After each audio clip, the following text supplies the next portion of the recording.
कभी कभी ऐसा भी अनुभव होता है कि प्रभु हैं भी कि नहीं है। कभी कभी ऐसा भी अनुभव होता है कि इतना भजन किया, उसका क्या लाभ मिला। बार बार विपत्ति, बार बार समस्याएं, बार बार तिरस्कार, अपमान। ये धूल भरी आंधी माया की है। आंखें तुम्हारी देखने में समर्थ नहीं हो पाएंगी धूल भरी माया में, पर आंख मूंद कर विश्वास करो, कोई तुम्हें अपनी भुजाओं में भरे हुए है। तुम्हें धूल भरी आंधी नहीं ले जा पाएगी। तुम इष्ट की कृपा पात्र हो, इसलिए धैर्य पूर्वक जैसी आज्ञा आचार्य की, शास्त्र की, गुरुजनों की, आंख मूंद के करो, मंगल होगा। विचार करने की जरूरत नहीं। गुरुजनों की आज्ञा पर विचार नहीं किया जाता। बिना ही विचार करी शुभ जानी, जो हमारे आचार्य कह रहे, नाम निष्ठा, धाम निष्ठा, ये सब परम पद प्रदान करने वाले। कल चर्चा में आखिरी में कहा, तुम्हें विश्वास है कि तुम्हें भगवत प्राप्ति होगी। तो पहली बार में कम, फिर दूसरी बार में ज्यादा, फिर काफी लोग नहीं थे जो अंदर से उत्साह पूर्वक बोल सके। इसका चिंतन हुआ हमें कि क्यों नहीं बोल पा रहे। क्योंकि उनको अपना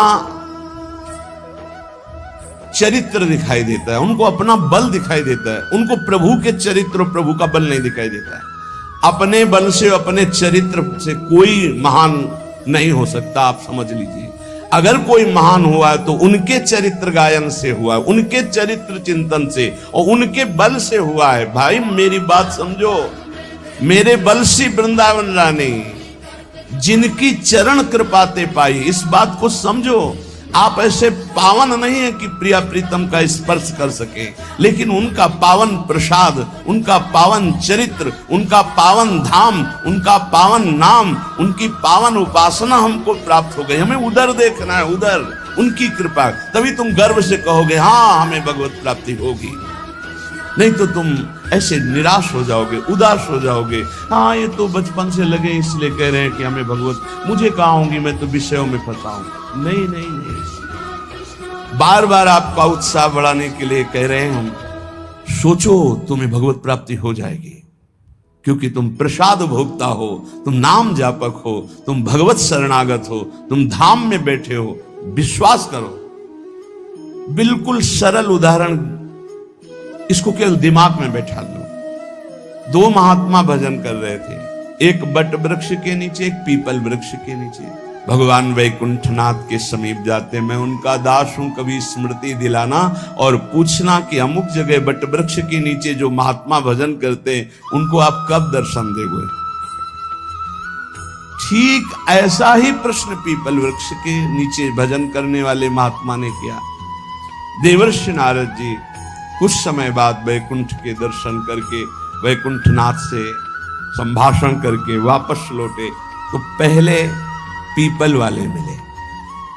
देखते ही साष्टांग दंडवत किया।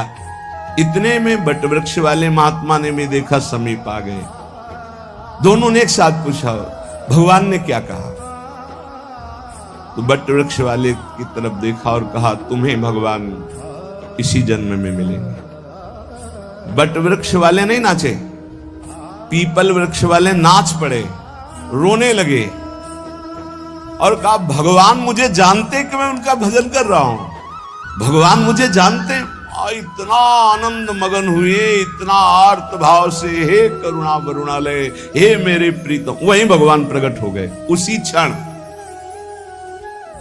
भगवान ने सबसे पहले हृदय से लगाया पीपल वृक्ष वाले महात्मा को। देवर्षि नारद जी ने प्रभु से कहा आपने हमें झूठा साबित कर दिया। क्यों?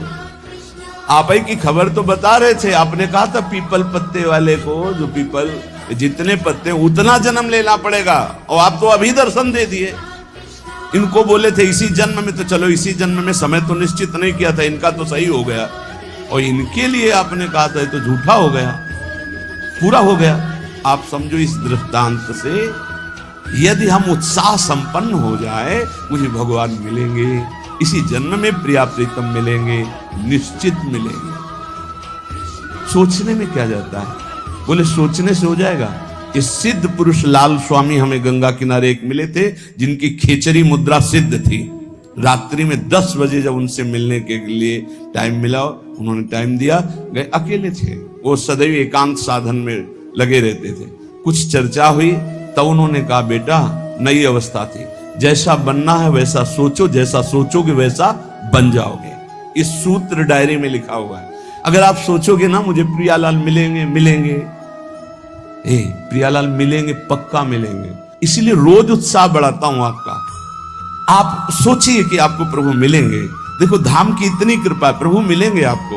ये बार बार आपके दिमाग में हम डाल रहे हैं, उत्साह वर्धन कर रहे हैं कि आपकी सोच में आने लगे कि वैसे तो हमारा उत्साह नहीं, लेकिन संत कह रहे हैं, गुरुजन कह रहे हैं, शास्त्र कह रहे हैं, तो हम मिल जाएंगे, हमको भी मिल जाएंगे, निश्चित प्रभु मिल जाएंगे। बस ये बात आना महामंगल शुरुआत हो गई। ये बात आना महामंगल की नींव पड़ गई। हमारी बात मान लो। अरे बोले कल सोचने से प्रभु मिल जाए, पक्का केवल सोचने से मिल जाएंगे। पुत्र के बहाने नारायण तो परम पद मिल गया। आप धोखे में मत रहिए। प्रिया प्रीतम का नाम, प्रिया प्रीतम का धाम, प्रिया प्रीतम का रूप, प्रिया प्रीतम की लीला, ये निश्चित भगवत प्राप्ति कराती है। श्रीपाद प्रबोधानंद जी महाराज कह रहे, बहुत ध्यान से सुनना तो तुम्हें और पुष्टता हो जाएगी हमारी बात जो अभी कही। ये वृंदावन धाम श्री श्यामा श्याम की प्रेम युद्ध भूमि है। श्रीमद चतुरासी जी, अद्भुत खेत महामन्मथ को दुंदु विभूषण राव, जूझत सुभट परस पर अंग अंग उपजत कोटिक भाव।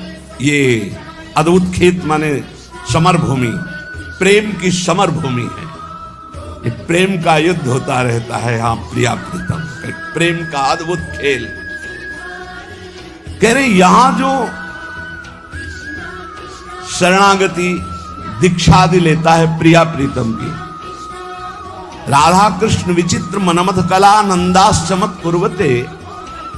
मनमथ कहते हैं काम को भी और मनमथ कहते हैं प्रेम को भी। अनंग कहते हैं काम